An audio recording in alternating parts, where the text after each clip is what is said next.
Okay, Christmas is come and gone, and now it's almost a new year. Hope you had a great, joyous Christmas.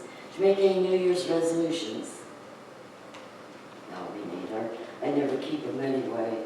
So, this is kind of a strange story, but it's about the title is The Gift of Time.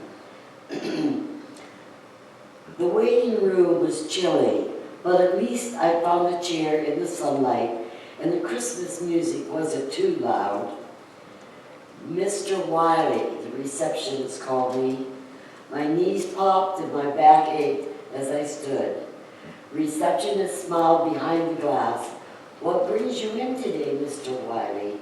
I told you over the phone, I just need to get my prescriptions filled. I understand, she said. You should be here soon. The doctor should be here soon. I turned and hobbled back to my warm chair, noticing I was still the only one in the waiting room. Most people were probably out shopping for their Christmas hams or presents for their little ones. I had a small steak thawing on the counter, and I bought the expensive birdseed for my bird feeder. My shopping was done. I spotted a magazine about men's health on the table beside me, picked it up and squinted at the article about lowering cholesterol. If I were home, I probably would have fallen asleep. The office door opened, and a slender man wearing a black fedora hat, that's a big black hat, okay, walked in and sat beside me. It never failed. Even when I parked at the far end of the parking lot to avoid dings, someone would always park right beside me. Morning, the man said, brushing against my arm. You ready for Christmas? I suppose. Are you ready for the rapture? If I'd been chewing on a stick of gum, I would have swallowed it. Doesn't take much, the man said. People put more time into decorating for Christmas than they do thinking about the reason for it all and getting ready for what's coming. I closed the magazine. Well, I don't decorate. A bunch of nonsense, if you ask me. And I know it's about the birth of Jesus Christ. I've already accepted him as my Savior. I'm not a simpleton. The man chuckled. What's so funny, the other man asked him.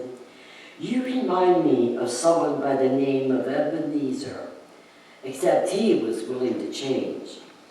I sat up higher, trying to look him square in the eyes, since he was a foot taller.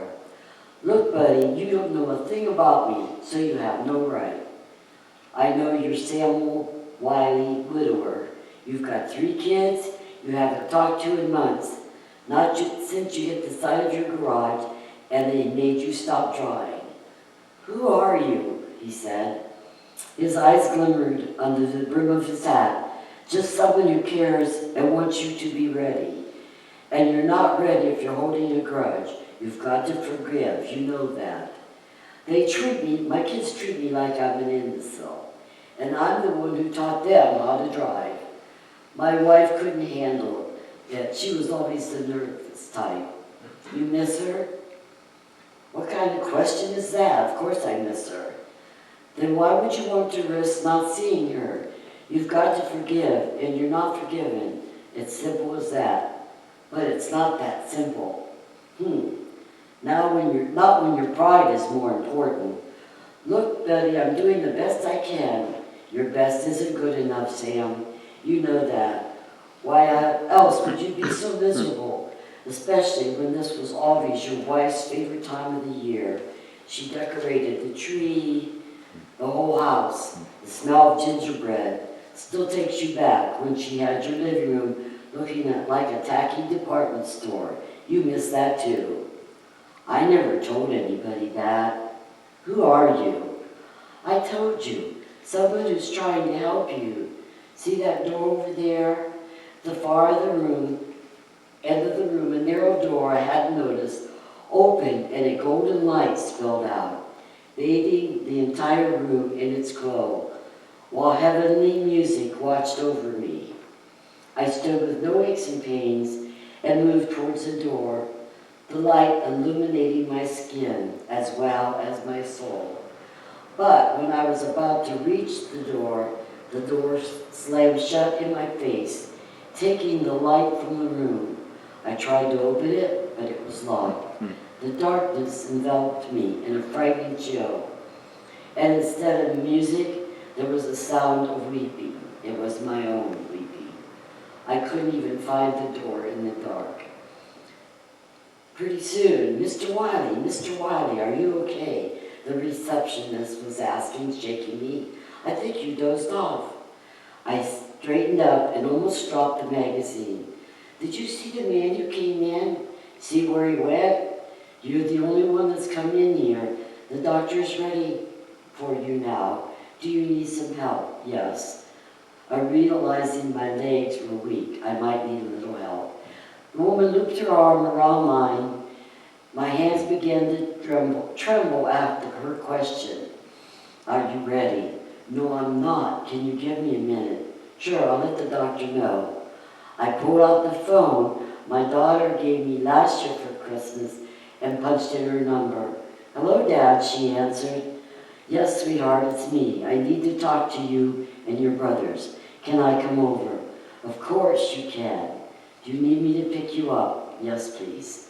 Okay, I don't know if you got my card, but we're celebrating Christmas tonight. How about we all talk then? I choked up. I would like that very much, thank you. But I don't have any gifts to bring. Oh, Dad, she said, her voice cracking. Spending time with you will be the best gift any of us could ask for. Can you be ready by 4? I'm ready now, I said, smiling. We ended the call. I tucked my phone back in my pocket as a Christmas song filled the waiting room and the sunlight grew brighter. As I stood, I spotted a man's black fedora on the seat beside me, and I knew I'd been given a gift too. Time to forgive. Kind of long, I know, but I liked it. Thank you.